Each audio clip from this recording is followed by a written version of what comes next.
It's 1878 in the beautiful city of Babylon in modern day Iraq. Archaeologists from British Museum are excavating a site and suddenly they discovered a cylinder. Friends, what is this cylinder and how this cylinder has impacted your life, my life, and the life of the whole world? Hello everyone, this is Dr. Vikas Kumar. I am an entrepreneur and an author, and today I am going to share with you 7 leadership lessons from the ancient Persia. And my big promise is, by the end of my talk, once you implement these leadership lessons, once you follow the framework, once you adopt the process, your complete perception towards leadership will change forever. That's my big promise. And in case your leadership is in a mess, then I have a message. So friends, let me begin my talk with a question to you. Have you ever felt, particularly in the year 2022, that the leadership is dead? Yes, friends, I have found that most of the leaders in this world today are bad, corrupt, mean and clueless. So whether we talk of politics, whether we talk of corporate world, whether we talk of general society, the leadership is really dead. Research shows that there is a deep crisis for good leaders across the globe. So let me share you a story. Story from ancient Persia. Story of a king who had wisdom, justice, courage, and temperance. This is the story of King Cyrus the Great. Friends, it's year 539 BC. In the ancient city of Babylon, King Nebuchadnezzar, along with his colleagues, is feasting. And suddenly, a writing appears on the wall. Which says, Mene, Mene, Tekel Uparsin, which meant your downfall is about to come. Friend, that day, in fact that night, King Cyrus took over Babylon without any bloodshed. He freed all the slaves and he distributed all the things among the natives of Babylon. So let me share you 7 leadership lessons that we learned from the ancient King Cyrus the Great. Friends, the first is, the followers are motivated with their self-interest. Yes friends, that is the truth. Whether you talk of politics, in corporate world, even in day-to-day life, whichever followers you are getting in your life, whosoever is giving you respect, there is always a self-interest of the followers from its leadership. And the second leadership lesson what we get from Cyrus is, don't promise anything which you can't fulfill. Now imagine the situation today. Look at the people around you. Everywhere you will find fake promises, empty promises.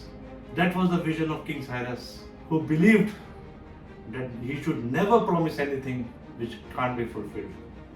And the third leadership lesson, my friend, is lead from the front. King Cyrus was a courageous leader. He used to always lead his team from the front.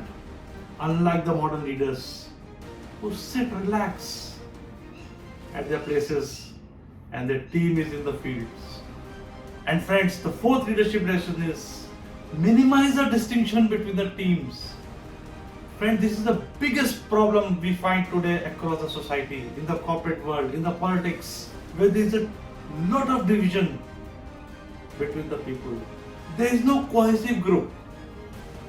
In corporate world, you see there is a separate cabins for managers, separate cabins for the leaders, separate cabins for the top end. Even the canteens are different, even the parking places are allocated. Now these type of things Cyrus believed should not happen. Like he used to treat all his comrades, all his army at an equal level. And friends, the fifth lesson which we get is share the fruits of victory generously. King Cyrus was a great giver. In fact, there is a story where one of the friends of King Cyrus asked him, Cyrus, you distribute everything among your friends and among your people. Had you not distributed something, had you not distributed so much, today you would have been the one of the richest man. You know what Cyrus did? He called his soldiers and said, go to my friends and say Cyrus needs money. Please give whatever they can. And believe me, whatever the amount his friend was saying, the soldier collected much more from his friends, which means if you are a big giver, the universe will give you the back. Friends, the sixth lesson from Cyrus the Great is emphasis on physical fitness. King Cyrus believed in physical fitness, whether it's his army or his horses, his camels. Always he used to ensure that before any breakfast, before any lunch, his team will get proper exercise. He believed in physical fitness. And friend, the seventh leadership lesson is focus on innovation. It is surprising. It may be hard to digest, but over 2005 years ago, King Cyrus was thinking of innovation. And let me give you a few examples. Friends, wherever he was fighting against his enemy, many times he used to get, instead of horses, camels. That was the innovation. He modified his chariots. He modified his army structure. He modified where will the person be standing on the chariot. He modified the wheels of the chariot to make up bigger wheels. He even had a broader chariots so that it can give more stability. Now that's the innovation. Just imagine the vision of Cyrus. So let me share you all the 7 learnings what we get from King Cyrus. Number 1, take care of your team. That's the foremost thing. Number 2, honor your words, honor your promises. Number 3, be courageous. Number 4, be a team leader. And number 5, be generous. And let me give an example, my friends. Once he conquered the Babylon, as I mentioned earlier, he liberated all the Jews. He gave the charter of what we call in the modern days the human rights. You won't believe, but most of the constitutions, including the Constitution of the United States, the concept of human rights has all been drawn from the learnings of King Cyrus. And the number 6 point, be physically fit. Be a fit leader. Final learning is be an innovative leader. So my encouragement to all of you is implement these lessons now and be a leader like King Cyrus. Thank you.